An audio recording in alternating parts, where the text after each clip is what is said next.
शहर की सबसे बड़ी शक्ति इंडस्ट्रीज कंपनी में हलचल मची हुई थी। एक विशाल मशीन जो कंपनी का सबसे बड़ा ऑर्डर पूरा करने वाली थी, अचानक खराब हो गई। मालिक को पता था, अगर ये मशीन टाइम पर नहीं चली तो कंपनी को करोड़ों का नुकसान होगा। सब तरफ टेंशन थी। बड़े बड़े इंजीनियर और मैकेनिक बुलाए गए। हर कोई अपने अपने टूल्स लेकर मशीन के पास खड़ा था। लेकिन घंटे बीत गए और मशीन 1 इंच भी नहीं हिली। मशीन के आसपास भीड़ लगी थी। सबसे टॉप स्पेशलिस्ट भी फेल हो चुके थे। एक बुजुर्ग आदमी उसी कंपनी के सामने वाले रास्ते से गुजर रहे थे, जिनके हाथों में पुराना बैग था। चेहरे पर शांति थी और सुकून तो उनकी हर कदम से साफ झलक रहा था। पता नहीं क्यों, मगर वो रोज आते जाते एक बार तो जरूर इस कंपनी की ओर देख ही लेते, और वो जब भी कंपनी को देखते उन्हें दिल में एक अजीब सी खुशी मिलती। परे रोज कंपनी से आने वाली आवाज ने आज एकदम से ब्रेक कैसे लगा दिया? उन्होंने खुद से ही अचानक ये प्रश्न किया।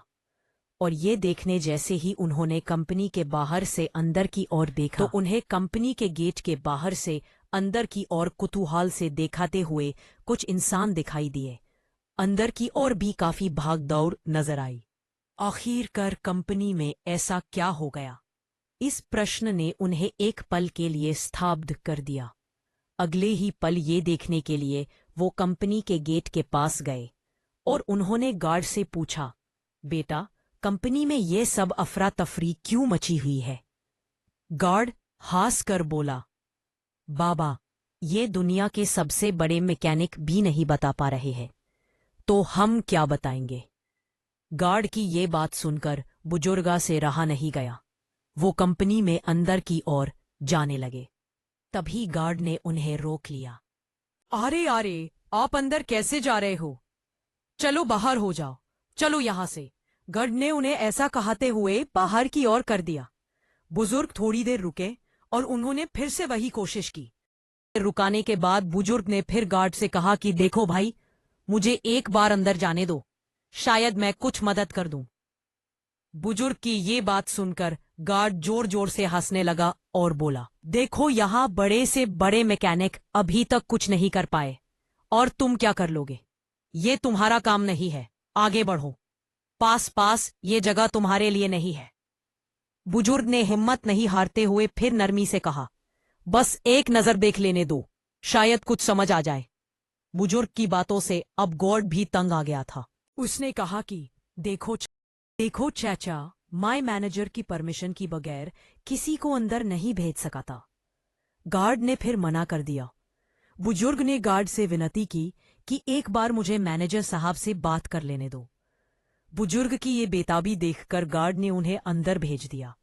बुजुर्ग अंदर मैनेजर की कैबिन की तरफ गए और जैसे ही अंदर जाने लगे तभी उन्हें वहां के किसी एम्प्लॉई ने रोक लिया और पूछा कि बाबा, कहाँ जा रहे हो आप? आपको किसे से मिलाना है? क्या काम है? उनको बुजुर्ग ने सारी बात बताई। कहा कि मुझे सिर्फ एक बार मैनेजर साहब से मिलना है। वो एम्प्लॉई काफी अच्छे दिल वाला था। उसे लगा कि मैनेजर से एक बार बात करने में क्या जा रहा है, और उसने बुजुर्ग को मैनेजर के कैबिन के बाहर एक कोने में बैठा दिया। वो मैनेजर को ये बात बताने मैनेजर के कैबिन में गया। कैबिन में सारे मैकेनिक खड़े थे। उस एम्प्लॉई ने टाइम मिलते ही मैनेजर को बुजुर्ग के बारे में बताया, मगर मैनेजर ने जैसे ही उसकी बात सुनी, मैनेजर ने तो खुद हंसकर कह दिया, ये बुड्ढे अब मशीन ठीक करेंगे? अरे छोड़ो, बाहर बिठा दो उस। कैबिन में खड़े सब लोग जब बाहर आए और उन्होंने बुजुर्ग को देखा तो वो बुजुर्ग का मजाक उड़ाते रहे, लेकिन बुजुर्ग चुपचाप एक कोने में बैठकर ये सब देखते रहे। इधर मैनेजर को बड़े बड़े ग्राहकों के फोन आ रहे थे, मगर मैनेजर को कोई जवाब देते नहीं आ रहा था कि आखिर वो माल की डिलीवरी कब देंगे। मैनेजर का ये बर्ताव देख सब कस्टमर कंपनी के मालिक को फोन लगाने लगे। अब मालिक ने मैनेजर को कॉल किया और जानकारी लेनी शुरू कर दी। काफी वक्त जाने के बाद भी स्थिति में कोई सुधार नहीं आता देख मालिक खुद कंपनी में पहुंच गए। उन्होंने मैनेजर को गुस्से में आकर बोला, सबको मीटिंग रूम में बुलाओ, मैं जानना चाहता हूं कि आखिर मशीन क्यों नहीं चल रही। मीटिंग हुई। हर इंजीनियर चुप था। आखिर मशीन में ऐसा क्या हुआ है, इसका कोई जवाब किसी को देते नहीं आया। और सबसे एक ही जवाब मिला कि उन्होंने हर कोशिश कर ली मगर वो मशीन को शुरू नहीं कर पाए। अब सबकी ये बात सुनकर मालिक का गुस्सा फूट पड़ा। सब निकलो यहां से। मालिक ने सबको बाहर निकाल दिया। जैसे ही सब बाहर गए, गुस्से में उन्होंने टेबल पर हाथ मारा और एक ग्लास का टुकड़ा उनके हाथ में चुभ गया। खून बहने लगा क्योंकि बुजुर्ग की नजरें कंपनी के मालिक की ओर ही थी और इत्तेफाक से कैबिन को लगे ग्लास से ये सबसे पहले बुजुर्ग को दिखाई दिया। बुजुर्ग तुरंत कैबिन में गए और उन्होंने झट से अपना रुमाल निकाला और मालिक के हाथ पर बंध दिया। मालिक भड़क उठा। तुम कौन हो, कैसे घुस आए?